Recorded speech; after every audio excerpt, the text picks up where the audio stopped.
Dear students, let us start the discussion on today's newspaper, that is 13th April 2017. The first article is Ending Nuclear Lawlessness.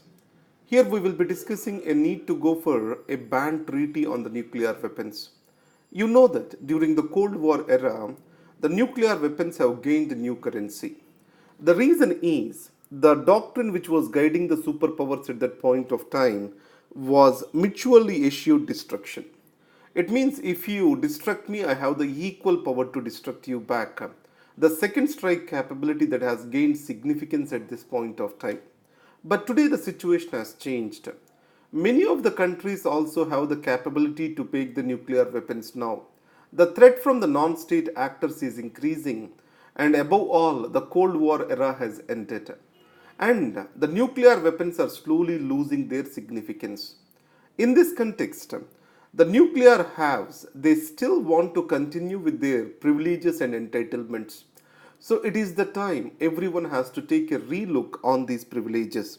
So recently there is a conference which is held, that is nuclear disarmament conference, and it has clearly indicated for making it illegal to produce, possess, stockpile, deploy, threaten to use or use of nuclear weapons. So, what I can say is, if this international treaty to ban the nuclear weapons comes into existence, the world will be a much safer place than before. But before also certain efforts were being made. If you take Vienna conference in 2014, it has clearly stated the humanitarian impact of the nuclear weapons, and it has brought in a historical resolution talking about the total elimination of these weapons. India did not participate in this Vienna conference, stating that the only platform for discussing the nuclear disarmament shall be Conference on Disarmament COD. India don't want to participate in any other platform. And UN Assembly in 1961 itself has adopted a resolution which states that use of nuclear and thermonuclear weapons is considered to be the violative of the Charter of the United Nations. International Court of Justice also gave its advice that any use of nuclear weapons is against the rules of humanitarian law.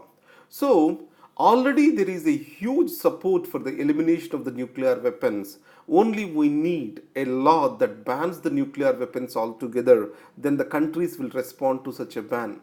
But however, nuclear haves and have nots, they have critical differences on these issues. How the world moves on is a bigger question on nuclear disarmament. Powering India Nepal ties. So, this article, just remember this point. India and Nepal, they have a huge potential with regard to the electricity trade, power trade is concerned. Nepal is a power deficit state, and it has got the lowest per capita consumption of power. So, India and Nepal can involve in common development of hydroelectric projects in Nepal to exchange the power agreements between the countries. So India did the same with the Bhutan, and Bhutan has become the power surplus now. So in this context, the economic growth needs the power, and Nepal and India shall bring in a predictable power agreements for the trade to happen. That is what is this article emphasizes. In a safer lane, you know that the motor vehicles bill is passed by Lok Sabha and is pending in Rajya Sabha now. What are the provisions of motor vehicles bill? The first is the good Samaritans are being protected.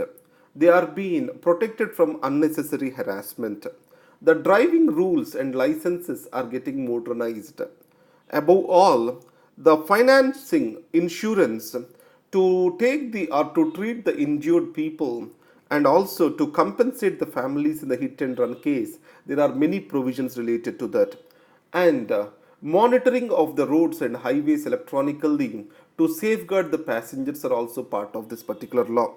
If you remember, few days back, IIT has given a report. IIT Delhi has given a report that is called Road Safety Report of India 2015. It has clearly stated that stringent laws are necessary, and also the fear of punishment for the violation of a traffic rule is equally important. So, this particular law is trying to bring in the same, rising the punishment levels and also The punishments themselves are becoming very stringent. So we can expect some orderliness on Indian roads if this law gets passed. Next is another crisis.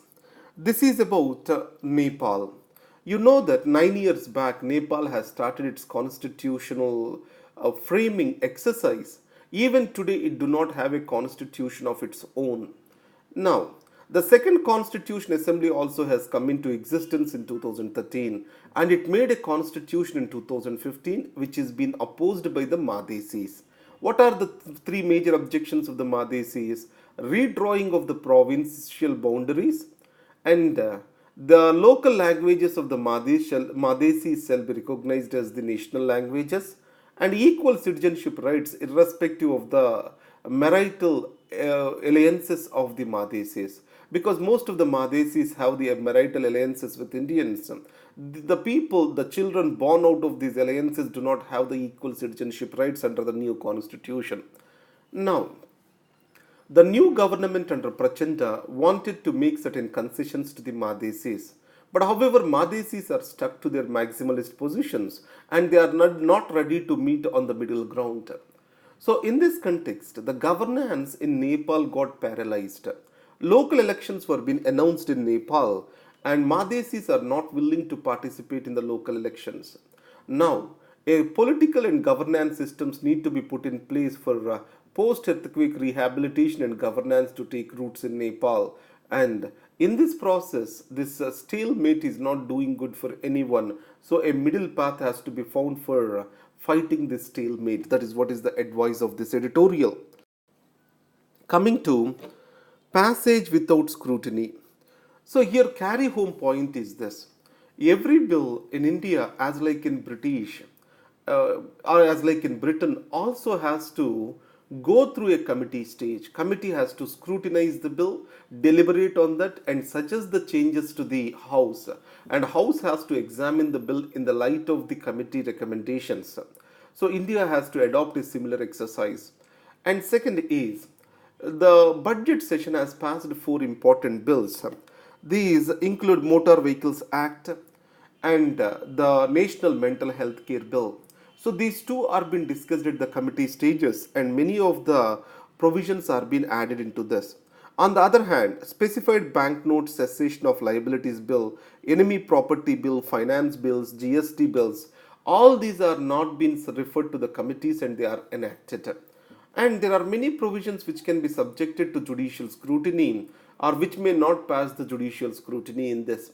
When the bills are subjected to committee, a closure scrutiny is possible. So it has been recommended that they have to be recommended for standing committees as a standard practice. India's epic dilemma. What do we mean by this epic dilemma? Now, epics are different and ideologies are different. Ramayana and Mahabharata are epics, and communism, socialism, these are the ideologies. So, in this context, an ideology provides for a clear path towards the destiny and it determines how the destiny has to be. On the other hand, an epic is a moral and an ethical text which provides for different arguments, different deliberations on the textual matter. So, Ramayana and Mahabharata are all the texts in India if they are being seen as epics or ethical guidelines. So, certain kind of debate and cultural evolution, civilizational progress is possible in India. So, that's what is this article talks about. If you recognize the epic as an ideology, obviously we are decreasing the space for these deliberations. Now, Freudian slip. Freud slip. What is this Freudian slip? So, whatever the aggression or whatever the slippage of the words which we use. So, Freud says that these have deep connections with our internal formations which happen during our early stages of life. So, today if I have cursed someone, it has certain deeper understanding to our past. So, that's what is the Freudian slippage. It means if you can understand the words which are being used by the people, then if you trace them back, you can understand their past better. That's what is the Freudian slip talks about. Now, coming to the news page, Aadhaar is robust, the poor have no complaints about it. So Aadhaar is been supported by the government and it is made compulsory for various activities such as income tax filing, etc. So the government supports that as bringing the savings to government exchequer and decreasing the leakages. So in this context, the right to privacy is said to be violated because of the Aadhaar. So IT Minister has clearly stated that Aadhaar is not meant to violate the right to privacy. There are inbuilt checks and balances. It is based on the premise that the privacy has to be protected. So UIDAI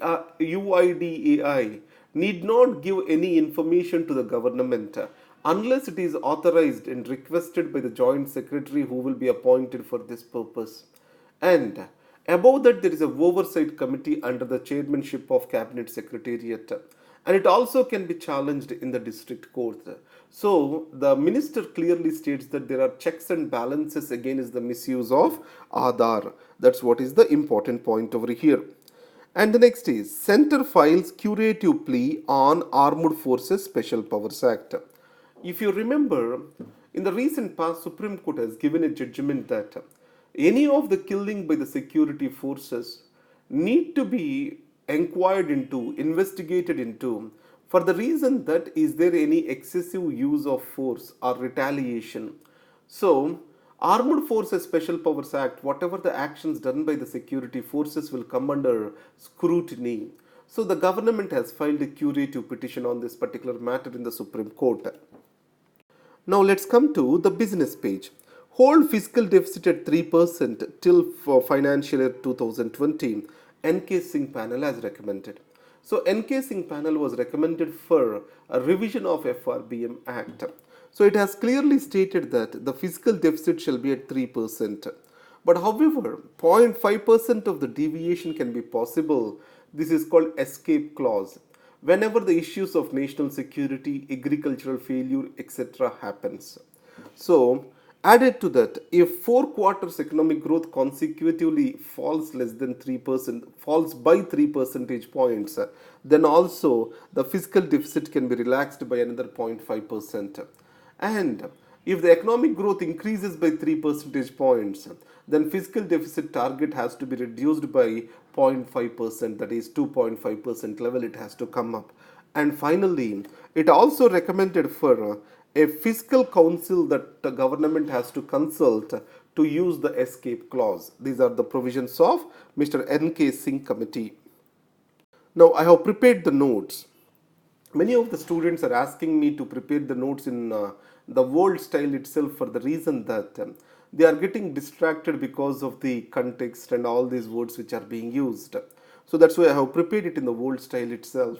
And once in a week when we give the magazine, there we can provide you for the questions format, etc. And thank you very much. All the best.